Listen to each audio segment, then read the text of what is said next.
Hi everyone, this is RJ Enseñado and welcome back to my channel, GTR Math Tutorial. So in today's video, we will discuss the differentiation of implicit function. So yung mga nauna nating formula, so ang tawag doon is explicit function. So if y is equal to f of x, so ang tawag diyan is explicit function. So if we can express y in terms of x, so ito yung mga example, so ang tawag dyan explicit. So y equals x cubed minus 2x squared plus 3x minus 5 and y equals square root of 2x minus 1. So again, kapag nasa ganitong form, so ang tawag dyan explicit function.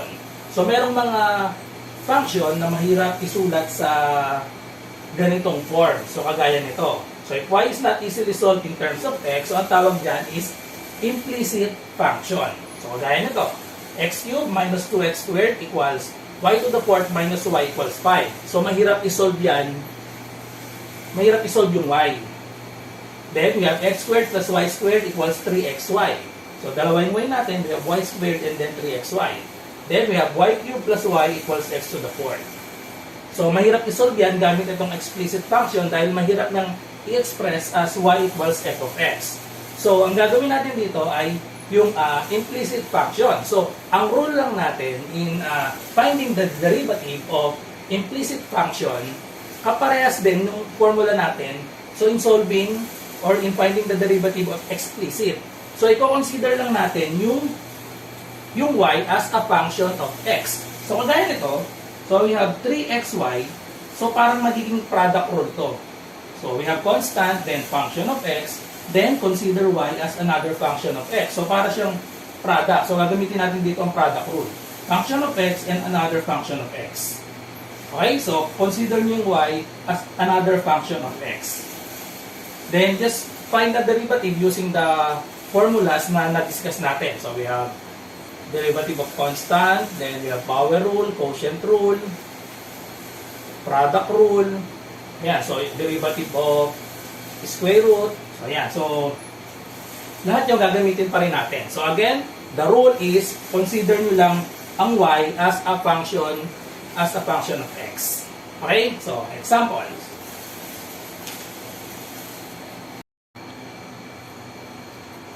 Okay, number 1. Find the derivative of x squared plus 4y squared equals 4y. Okay, so find the derivative of both sides of the equation. So, use the power rule. So, we have x squared. So, use the power rule. So, we have 2 times x. So, we have 2x raised to 2 minus 1. So, that is 1. So, no need to write 1. Then, derivative of x with respect to x, that is also 1. Okay? Plus, again, use the power rule. So, we have 4y squared. So, multiply the exponent to the constant. So, 2 times 4, that is 8. Y raised to 2 minus 1. So, that is 1. No need to write. And then, times derivative of y with respect to x. That is y prime. Okay? So, equals derivative of 4y. So, the derivative of 4y with respect to x is 4. Then, derivative of y with respect to x, y prime. Okay, so in explicit differentiation, so always remember that when we find the derivative of y, there's always y prime. So 4y squared, so that derivative of that, if this is x, the derivative is 2 times 4, that is 8x. So when the variable is y, so that is always followed by, so 8y, y prime. So again, if this is x, the derivative is only 4. So 4. So, if we have 4y, so the derivative is 4 times y prime. Okay, so because in the formula, there is always, for the formula, u to the n, derivative of u to the n is nu to the n minus 1 times derivative of u with respect to x. So, if we have y, derivative of y with respect to x is y prime. So, for x, we have derivative of x with respect to x, that is 1. So, that is y for x, so there's no y prime. Okay? So, simplify. So, combine we need to isolate the y prime.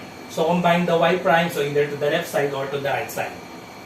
First, let us, so as you can see, we have the constants are 2, 8, and 4, or the numerical coefficients. So, we can divide both sides of the equation by 2.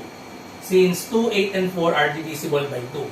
Okay? So, divide both sides or each term of the equation by 2. So, we have x divided by 2. So, x plus divided by 2. So, we have 4, y prime equals, divided by 2, so we have 2y prime. Okay? So, combine the y prime. So, put y prime to the either left side or right side. So, in this example, so we will put the y prime to the right side. Okay? So, put 4y prime to the right side. So, we need to subtract both sides of the equation by this term 4y prime. So, minus 4y prime to both sides of the equation so that we can cancel this. Okay, or simply transpose. Okay, so positive 4y prime when we put that to the right side, so that is negative 4y prime. Or by subtracting 4y prime, so we have x is equal to 2y minus 4y prime. Then, next is combine the 2y prime. So, factor out the y prime. So, we have y prime and then y prime. Okay, at the same time, interchange the left side and right side. So, according to symmetric property, we can interchange the position. So, we have 2y, or at the same time, factor out y prime. So, we have y prime. So, we have factor out y prime. We have 2 minus 4y. Then, interchange the position. So, equals x. Okay? So, last step is divide both sides of the equation by this term to isolate y prime. So, we have 2 minus 4y. Divide both sides by 2 minus 4y. So, finally, y prime is equal to, so we can cancel this. So, since that is equal to 1, so 2 minus 4y divided by 2 minus 4y, that is 1.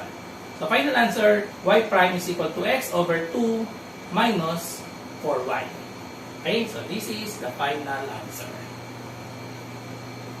Okay, so next example.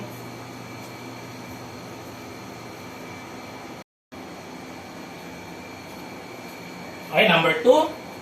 So, x plus y squared equals 2xy. So, for the left side, we're going to use the power rule since we have exponent. So, u is x plus y. So, apply the power rule. So, we have, so exponent is 2. So, multiply 2 to the u. So, our u here is x plus y. So, we have 2 times x plus y raised to 2 minus 1. So, that is 1. Then, times derivative of u. So, derivative of x plus y with respect to x. Okay, so equals, so we have 2 times 2xy. So, we have function of x and y. So, consider y as a function of x. So, therefore, we will use product rule. Function of x and then consider y as a function of x. So, we can isolate the 2 and then use the derivative of power or power rule. Okay? So, paano ba ang derivative ng, or power rule, product rule, sorry. So, product rule. So, use the product rule. So, we have x times derivative of y. So, derivative of y is y prime. Okay? So, plus y, derivative of x is 1. Okay? So, ito na lang yung term natin. 2 times xy prime plus y. Okay, so for the left side, so get the derivative of x. So just copy the remaining. So 2 times x plus y. And then we have derivative of x is, with respect to x is 1. Plus derivative of y with respect to x. So that is 1. Since y yan, so we have y prime. Okay? So equals 2 times xy prime plus y. Okay, so simplify. So we have 2 on both sides of the equation. So we can divide both sides by 2 or simply cancel 2. So when we divide both sides by 2, then so we're going to combine all the terms with y prime to the left side and then terms without y prime to the right side. So to do that, so use the FOIL method to multiply this. Okay, so FOIL method, so we have multiply the first term and then outer, then inner, and then the last term. Okay? So just copy the right side. Okay, so we have x times 1 is x, then x times y prime, so we have plus xy prime, then y times 1, so we have plus y, and then y prime. So plus y prime equals, just copy this term, xy prime plus y. So combine all the y primes to the left side. So lahat ng may y prime, dalhin natin sa left side. Okay, so kung mapapansin nyo, we have xy prime to the left side and then xy prime to the right side. So when we subtract xy prime to both sides of the equation, since same terms ito, so makakancel out na ito. Xy prime sa left side and xy prime sa right side. So ang natitira na lang ay yy prime sa left side natin. Okay, then we have another positive y and then positive y sa both sides of the equation. So we can cancel out y and then positive y and positive y. So ang natira na lang is 0 na itong kabilang side, no? So 0 na lang. So therefore, we have x plus y prime equals 0. So solve for y prime. So we have, simplify lang natin, x plus y prime equals 0. Okay, so put x to the other side of the equation. So subtract x to both sides. So we have y prime equals negative x. Then divide both sides of the equation by y. So we have y prime equals negative x. So divide both sides by y. So therefore, y prime or derivative of y with respect to x is equal to negative x over y. This is the derivative of x plus y squared equals 2xy. So meron palang mas madaling way para isolve to. Another solution is when we expand this using square of binomial, we have x squared plus 2xy plus y squared. So equals 2xy. So doon pa lang sa start, pwede na makancel yung 2xy. So matitira dito pala, pag sinimplify natin, another solution yun. So matitira na lang kasi dito, x squared plus y squared equals 0.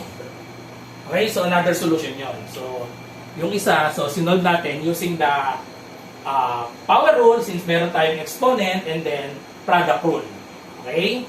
So ayan ang solution natin. So y prime equals negative x over y. So example number 3.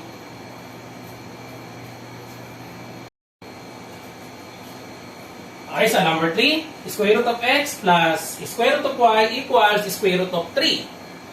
So pwede natin itong isolve using the explicit function. But since ang lesson natin implicit, so solve natin using the implicit differentiation. Okay, so we have direct formula for square root of x. So na-derive yun gamit din ang power rule. So ano bang formula for square root of x? So derivative of square root of u with respect to x ay equal sa 1 over 2 square root of u times derivative of u with respect to x. So, yan yung shortcut formula natin for square root of u. So, apply lang natin yan. So, sa bawat term. So, for the first term, square root of x. So, apply that formula. So, we have 1 over 2 square root of x times derivative of x with respect to x. So, derivative of x with respect to x, that is 1. So, huwag na natin isulat. Plus, so same expression. So, we have square root of x, palitan lang ng y. So, we have 1 over 2 square root of y times derivative of palitan yung u ng y, derivative of y with respect to x, so that is y prime. Okay, so when finding the derivative of y, so laging may y prime equals square root of 3 is a constant. So no need to apply this. So it's square root of 3, so derivative of constant is 0. Okay, so solve for y prime. So to solve for y prime, so isolate natin yung y prime. So itong term na to, lagay natin sa kabilang side ng equation. So pag nilagay natin sa kabilang side ng equation ito, we need to subtract minus 1 over 2 square root of x minus 1 over 2 square root of x to both sides para makancel to sa left side. So we have 1 over 2 square root of y prime equals, so subtract both sides to this equation, so we have negative 1 over 2 square root of x. Okay, then solve for y prime. So solve for y prime, so just multiply both sides by 2 square root of y. Okay, so multiply both sides by 2 square root of y. Para matira na lang is 1 y prime, or y prime na lang since no need to write 1. Okay, so multiply natin both sides by this term para mawala. So 1 over 2 square root of y prime multiplied by this term 2 square root of y equals negative 1 over 2 square root of x times this term, so we have 2 square root of y. So cancel out 2 square root of y, so we have 1 y prime or simply y prime. Okay, so we have y prime is equal to, so simplify this, we have 2 to the numerator and 2 to the denominator. So therefore, the final answer is negative square root of y over square root of x. Since both square root, so we can combine, so we can simplify that as y prime equals negative square root of y over x. So this is the final answer. Okay? So y prime is equal to negative square root of y over x. Okay, next example.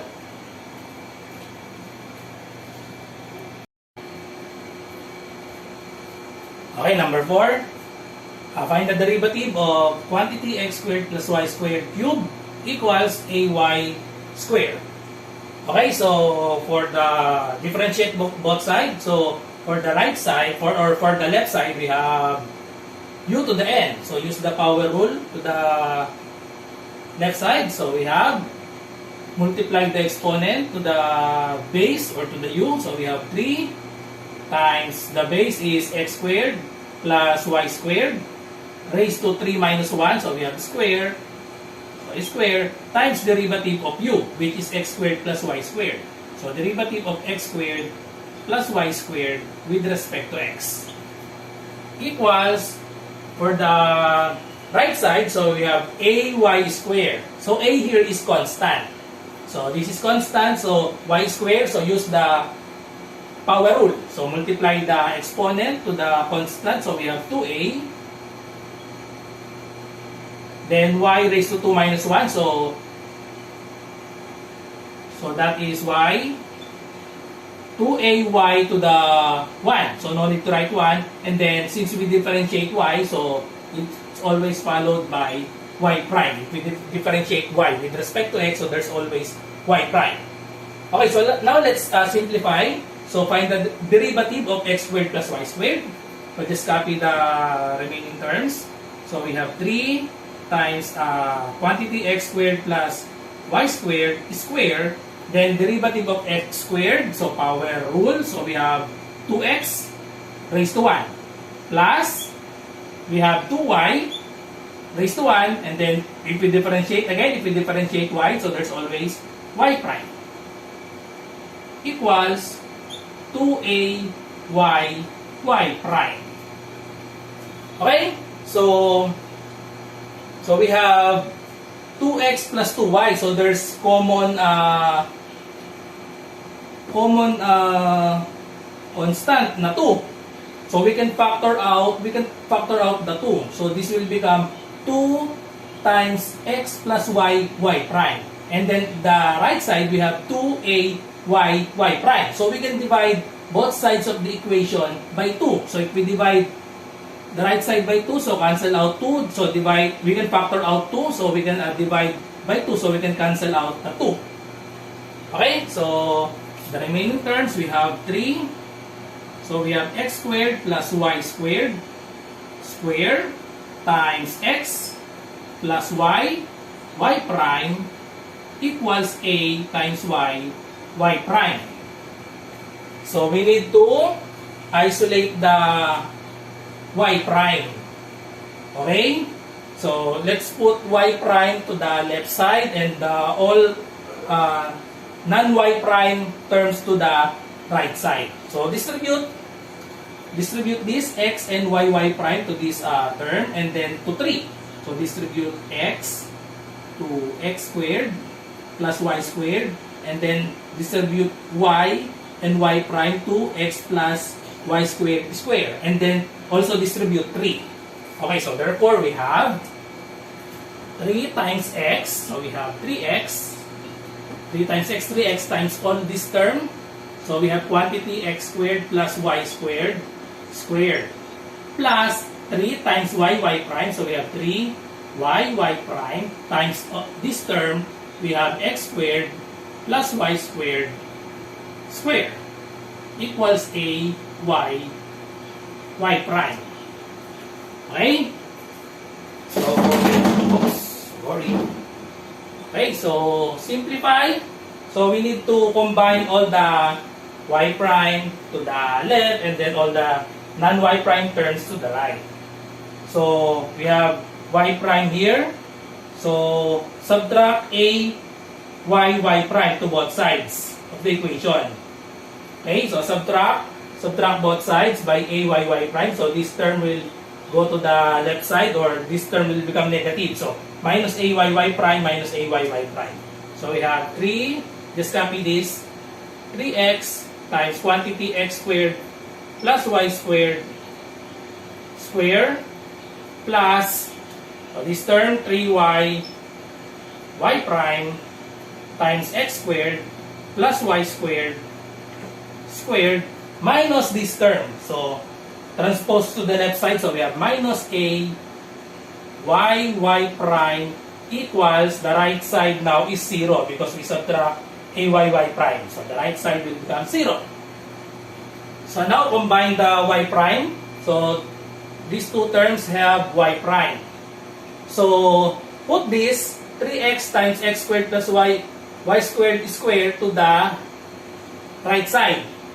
Okay, so when we put this to the right side, that will become negative. So consider this as only one term. 3x times x squared plus y squared square.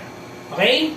So we have, just copy this term, then transpose to the other side. So we have 3y y prime times x squared plus y squared square minus a y prime equals, so this term will become negative. Okay, since we subtract both sides to this term, or simply transpose. So when we transpose, we change the sign. Negative 3x times x squared plus y squared square. Okay, so now factor out the y prime. So we have y prime and then y prime. So factor out y prime. So we have y prime times, we have factor out y prime. So we have 3y times x squared plus y squared squared minus, so factor out y prime. So we have ay equals, so just copy this, we have negative 3x times x squared plus y squared square. So now, so last step is divide by this term so that we can isolate y prime. So divide both sides of the equation by all of this term. We have 3y times x squared plus y squared square minus ay. Then just copy this, so we have 3y times x squared plus y squared squared minus ay. So finally, so we can cancel this. So we have y prime is equal to, so we have negative, so we can put the negative in the middle. So we have, so just copy, so we have 3x times x squared plus y squared square over 3y times x squared plus y squared square minus ay. Okay, take note, we cannot cancel 3 to the denominator and numerator and denominator because there is a minus ay. So we cannot cancel that. Okay, so this is the final answer. Y prime or derivative of y with respect to x of this function is 3x times x squared plus y squared square all over 3y times x squared plus y squared square minus ay. Okay, so medyo mahaba yung solution natin. So that's all for today. So I hope you learned something. So please like, share, and subscribe. Thank you for watching. Bye-bye.